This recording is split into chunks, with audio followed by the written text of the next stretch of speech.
Good evening. Welcome to another edition of the Street Peace Coalition. My name is Johnny Muhammad. I am here with my guest, Ernest Muhammad.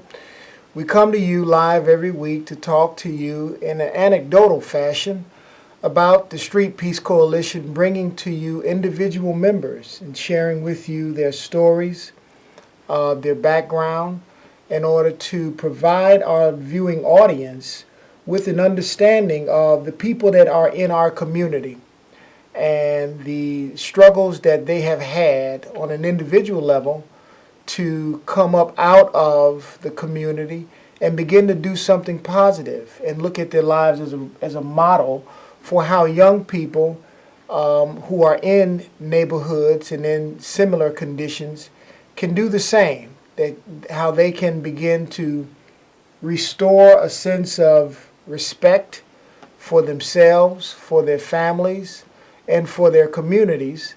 And we've been talking with Ernest Muhammad, who is a member of the Street Peace Coalition. And we'll be bringing to you different individuals every week to share with you their stories. But we want to pick up with Brother Ernest from last week. We were talking about him and his life and some of the paths that he has gone down, and how he was able to come up out of a life that was marred with antisocial behavior, with some street gang activity or street organization activity, and then also some difficulties that he faced within his own family and in his community, and how he was able to make a change for the better and begin to reach back to some of the young brothers who are out here who also had a sense of misdirection or lack of direction, and channeled it into some destructive activities. So I believe we were talking about how you had initially kind of got involved in the street organization and then began to rise in the ranks. Right? Yes, sir. And then you developed a measure of influence. But before we go there, is there anything that you just like to open up by saying? Yeah. I think we were heading into the evolution part, I guess. No, not really. I mean, basically, just keeping pace with what we were talking about and what we were dealing with.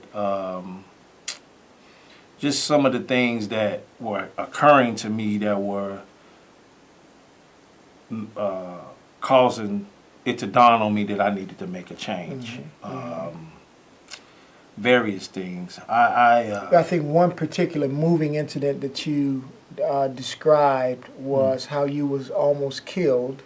Yeah.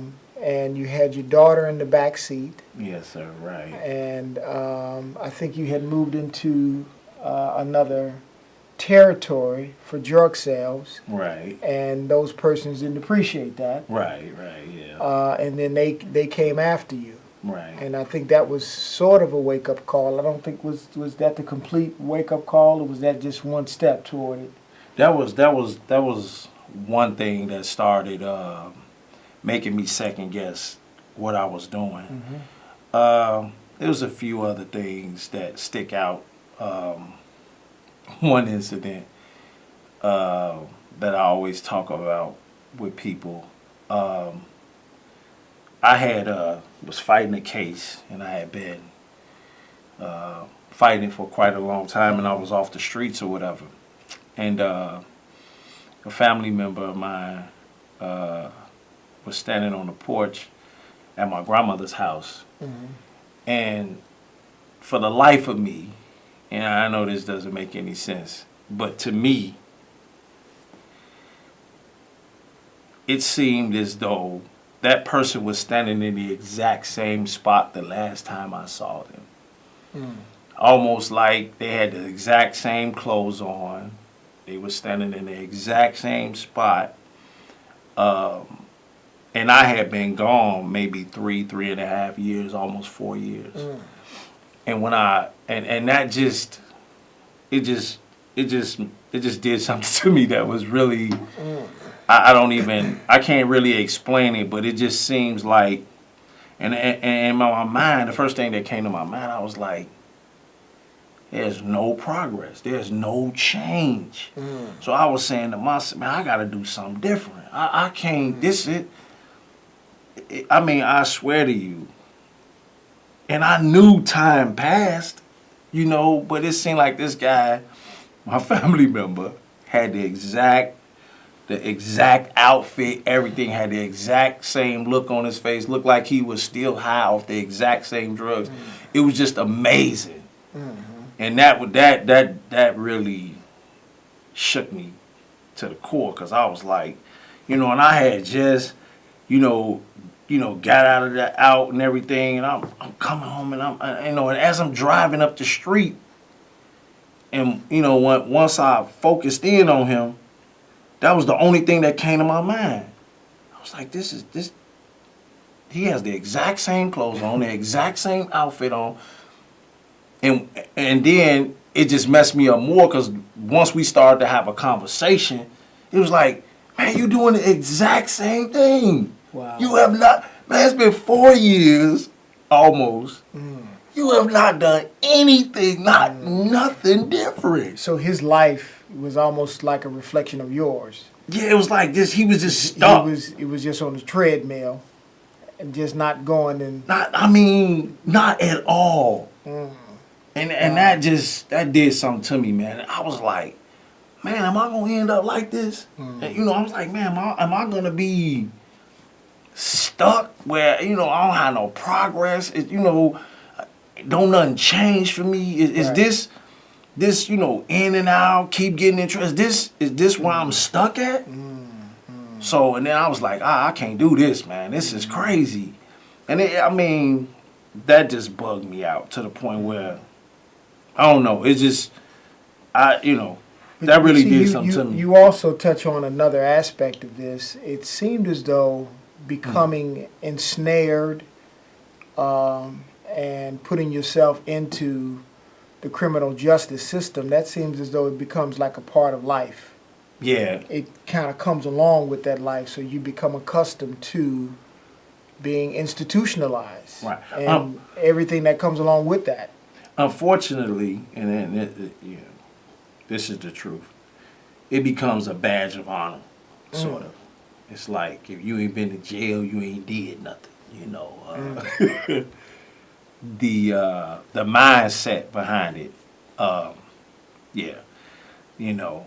And if you ain't did a certain amount of time then, or if you ain't been to a certain prison, it's like, you ain't been to jail yet. You know, you ain't really been in trouble yet. So it has its own culture.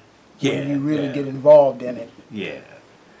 And so it was kind of like, it was to the degree that, like, if you ain't been in trouble, it was like, you ain't had, if we were having a discussion about anything, if you ain't been in trouble or, you know, been fighting a murder or this, you ain't got nothing to say.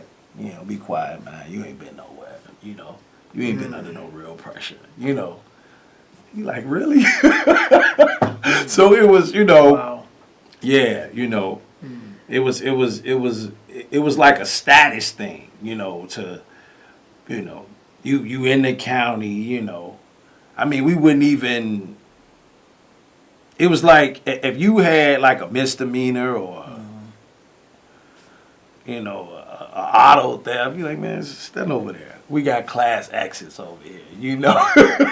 You ain't in trouble. You going home, you know. So it was that really kind of interesting. attitude. Seems as though we have a caller. Caller, would you state your name and go ahead with your question?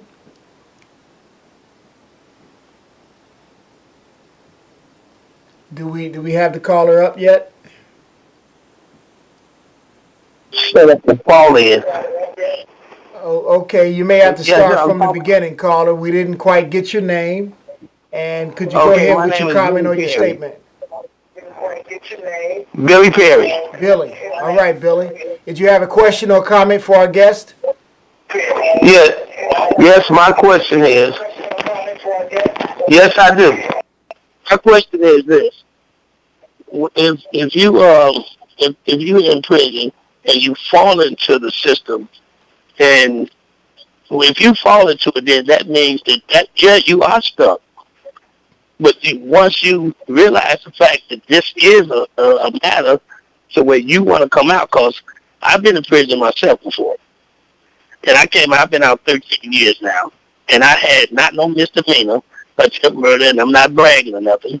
But I'll let you know the fact still remains that you cannot fall into the system that like they want you to, because they want you in the revolving doors. Yes, sir. You're Okay. absolutely correct. Okay.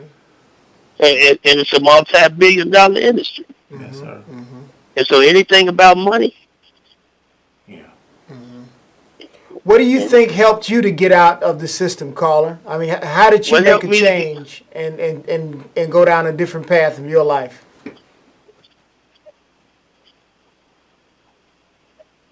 Caller, did you hear me? I seen that the different path, that path wasn't working. Okay. And so what I did was I tried to do something more positive. If you keep it positive, my sister is the Cook County Sheriff. And one thing she said was, if you police yourself, you ain't got to worry about the police policing you. In other words, you stay on that right path, you ain't got to worry about it. I walk down the street, I ain't got to look behind my back, I ain't got to do nothing, I don't worry about the police, sir. One officer told me one time, he says, you a smart self. I said, officer, I don't mean no disrespect, but that's what I went to school for. Thank you for your call, caller. So it sounds like you had a similar experience too. Yes, There's sir. a point in time that you came in your life where you begin to recognize that the life that you was living wasn't serving you well, Right. and you decided to make some changes, Right. Yes, right? And you saw your life continuing going down the same Path. circular path, Right. and you weren't getting anywhere, Right. and you didn't want to be the kind of individual that was just living and just on the earth and coexisting, but not really making any progress for yourself or your family. Right. And then by this time, you had already had a daughter, right? Right. And Yes, sir. she was how old when you decided to really make a change in your life? My daughter's probably about 3 years old at About that 3. time. And Okay. She was, and then she was like a year and a half, and her mother was pregnant with my son. And so I started to know that I had to do something different. And the hardest thing with trying to do something different, and similar to what the brother was saying, is that you have to realize that you're constantly repeating the same thing over and over and over. And it's they say that you're crazy because you're constantly doing the same thing thinking you're going to get a different result. And so, but once you realize you're doing the same thing, now you have to find something that can replace your negative habits with positive habits. You have to, because you're going to keep doing something. But what becomes the question? And so I started searching for something to do and something to get involved in. And So who were the other positive people in your life that were kind of pulling on you to help you make this change? Did you have a circle of friends and family members that was an encouragement to you as you was trying to pull out of the life? no, the only person, that was trying to keep me on the straight and narrow was my wife. Nobody else was, well, at that time, my children's mother. So no one was trying to get me to go in a positive direction. And she was trying to keep me from being locked up. And being away from my children and being involved in their life. So, and trying to push me in a direction that will keep me, my spirit and my mind occupied. And so we started to search for those things, I was studying Islam under War of Deen Muhammad, and I was going to a mosque on the west side. It was on Central and Division. Now, how did you get exposed to Islam? Actually, a brother, and when I was in the county, introduced me to Islam and started teaching me about it. But this was like the first time I went to the county. At this time, been to the county quite a few times. I was probably 18 or 19 when he first was showing me about it or whatever. African brother, you know, and I heard him praying or whatever, and it was ironic, me being in the street gang or whatever, I knew the prayers already. So, and I was like, man, you saying, because he was saying El Fatiha. So I was like, oh, you know the El Fatiha like that? He was like, how do you know it like that? So I'm like, what do you mean, how do I know it, you know? So I get to telling him about the gang and everything. I'm like, what, you know, you don't know? You know, he like, no, I don't know what you're talking about, you know? Wow. So I'm thinking like, you know, I'm thinking that I'm informing him, and then when he gets to telling me, well, that's from a religion and this. I said, I kind of figured that, but I just didn't know which religion. I just figured, you know, it was from somewhere. So he got to breaking it down to me, and then we got to reading the Quran or whatever, and it was ironic. A lot of the prayers and some of the sayings that we were practicing on the streets was right in the Quran. The statement of love, the oath, different things like that. When you read it carefully, you see some of the exact same language. So I was like, this is where this came from. And I always wondered where it came from. And like I said earlier on, when I was talking, I was saying that I had became somewhat familiar with the rules of the game. And I started to notice that a lot of the rules and regulations came from an Islamic perspective. And so, you know, because we got one prayer where we talk about upon, when you know, if we're incarcerated, upon our release, we'll be more useful to ourselves, our family, and our community as a whole. And then we say, let the Almighty God, Allah, bear witness to this true solemn oath. I come as I am as I come, Almighty Vice Lord. So, that oath, you know, to Allah, you know, when I was reading the Quran, I was like, okay, you know, this is making sense where this information came from. Because, you know, early on, we were saying Allah, we knew it was God, but we really didn't make the connection like that. Or, well, I didn't anyway. And so, because for the life of me, even when I was going to the Orthodox mosque or whatever, you know, and even when I was locked up, I had heard of the minister or whatever, and I had heard of a lot of people talking about the minister, but that was really, it first dawned on me about the minister and about the nation and you know, and from the Orthodox mosque, it was a lot of negative stuff being said, but it made me want to figure out what was going on and pushed me towards trying to find out what was the issue, you know, and they was like, well, these brothers, they don't do this and this and that. I was like, well, let's go talk to them, you know. And they was like, no, man, you can't go over there. I was like, well, I'll go over there.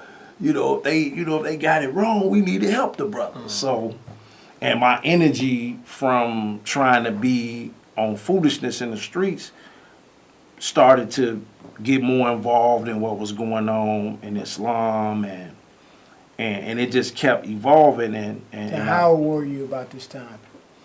I was in my mid-20s about this time. I was about 25, 26 years old. So then an exposure to Islam was initially through the gang culture. Right. And then later you develop an interest because you got introduced to someone who kind of piqued your interest. Right. And then from that interest, that developed and grew to greater curiosity. Right, yes, sir. And then you begin to seek out to have your questions answered about a controversial figure. Yes, sir. right? Yes, sir. And that's Minister Louis Farrakhan, Right. who began, I assume, your search for truth Right. Well, and knowledge, and just trying to get some clarification. let me say this part too. Before we go, there was one moment where this is the first time I ever heard the minister speak or whatever. Mm-hmm. It was for the Million Man March. I had about 4 or 5 days before I was released.